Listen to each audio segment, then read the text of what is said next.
Hey everybody, here we are again. It's about 5 o'clock. Temperature is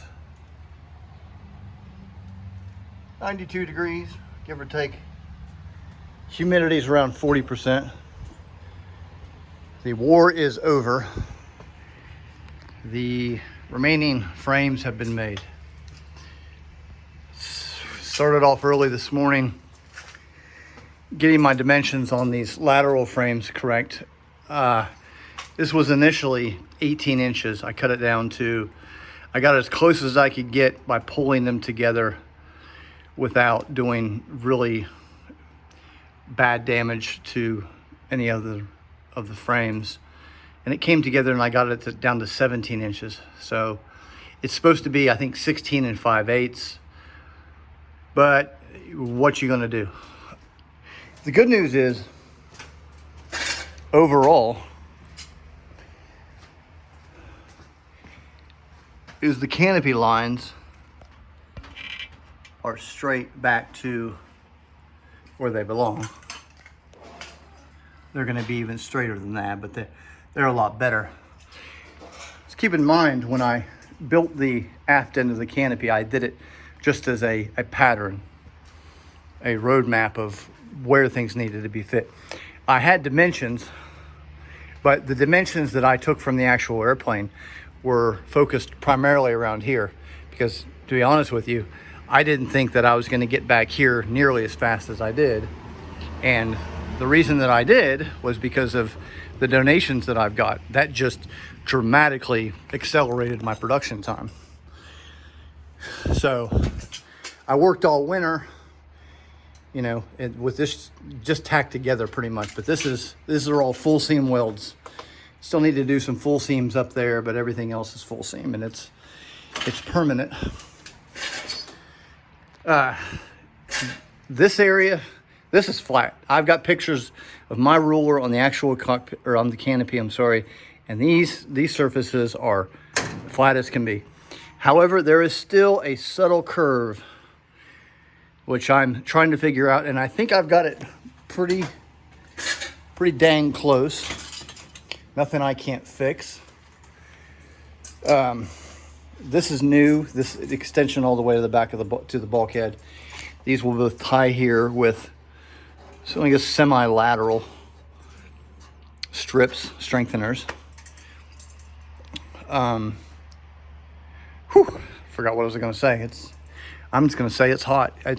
Today was grueling. Today was terrible. Up in there, welding over my head, grinding and sanding, and going out, looking at, checking straightness, and coming back. And I will say, I'm going to say this, that for, 15 years, I welded with a Hobart handler welder.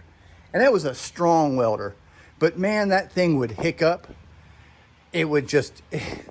my personality, the person I am today, was formed with that welder, because I'd get up in here and I'd get everything perfect, and oh man, I forgot my ground clamp, and then I have to go back, and then I'd get up in here and my welder would jam, and I was using, .35 wire, a .35 tip.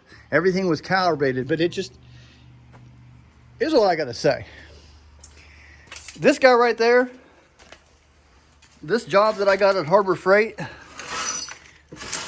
I don't know what model number it is. Well, Easy Flux 125. If you're working for the Department of Defense and you're welding battleship hulls for a living, I don't think that I could recommend this welder. But if you're a guy like me who's up to or including building a B-36 in your garage, and you need a welder that just, it's solid, man. It never stops. And this thing, I guess it's got capacitors, because when you unplug it, it runs for like 10 more seconds. But you can crank this thing up all the way, and it's like you're running with a 220 machine. I mean, and I have a 220. I mean, this guy, he gets some serious penetration. But I just wanted to get that out of the way, because that thing is my friend. Because if there is nothing more frustrating than a welder that just does not want to perform. See, that guy, you know, he got good penetration on this 3/8 inch material. And this is my new straightening apparatus, whatever you want to call it. You know, better late than never, right? If I can find it, I will, bear with me. I am not a video editor. Not yet, I'm not.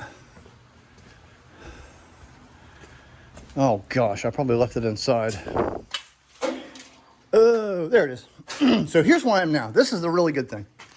The B-36 Canopy, you know, you got this line that goes like this. It goes, I'm actually like that, and it terminates at 3.0. And then you've got, I estimate, about 6 inches of overhang, because this is how the canopy attaches. It's whatever structure is here, it's either a bulkhead, which I'm about to show you, or it's stringers. It goes in and it bolts. But the bolts attach to a very thick piece of aluminum. It's probably 1/4 of an inch thick, that's got like a ball on it. It's flat with a ball. I guess it's just rounded. But this has a ball on it that comes out, and it's got a bolt. And that is how the canopy attaches to the actual airframe.